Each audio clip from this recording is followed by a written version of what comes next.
Today our focus is on the historical background of Obadiah. We'll examine the key events surrounding the book, especially as they relate to Edom and Israel's complex relationship. By the end of this section, you'll understand the setting of Obadiah's prophecy and why Edom's actions were so significant to Israel and Judah. The book Obadiah is widely believed to be set around the year 586 before Christ. This date coincides with the Babylonian invasion, which led to Jerusalem's fall. There is also a theory suggesting it could have been written earlier, around 850 before Christ, following invasions by the Philistines and Arab tribes. Both timelines carry weight, but the events of 586 before Christ are most often linked to Obadiah's message. Babylon's invasion and Edom's role in it is the key event for understanding the judgment against Edom in Obadiah. As we'll see, this betrayal was significant enough to merit an entire prophetic book against Edom. The relationship between Edom and Israel goes back to their founders, Esau and Jacob. According to Genesis, Esau, the elder twin, was the father of the Edomites, while Jacob, later named Israel, was the ancestor of the Israelites. Their rivalry began with the birthright conflict in Genesis and continued to define interactions between their descendants for centuries. Although they were closely related, the Edomites often took advantage of Israel's troubles, resulting in a historical strained relationship.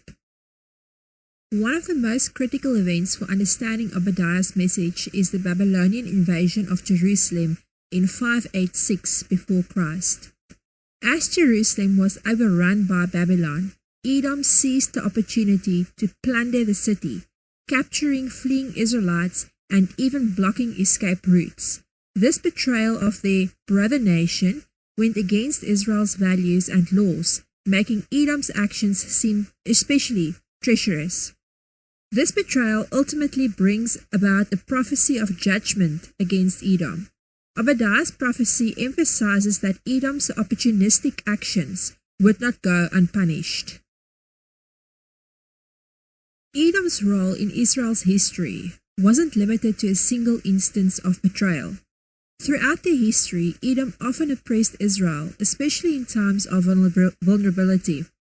For example, in Numbers 20, Edom refused to let the Israelites pass through their land during the Exodus. Later, Edom sided against Israel in other conflicts, showing their willingness to exploit any weaknesses.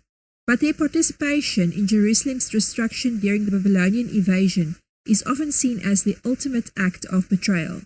This is the action that Obadiah condemns, promising that Edom would face consequences for their choice to exploit Israel's defeat. Let's summarize the key points. Obadiah's prophecy is most likely set around 586 before Christ, following Edom's betrayal of Israel during the Babylonian invasion. This betrayal was rooted in a centuries-old rivalry and started with Esau and Jacob. Edom's repeated actions against Israel, especially during Jerusalem's fall, help us understand why Obadiah's prophecy focused on judgment against Edom.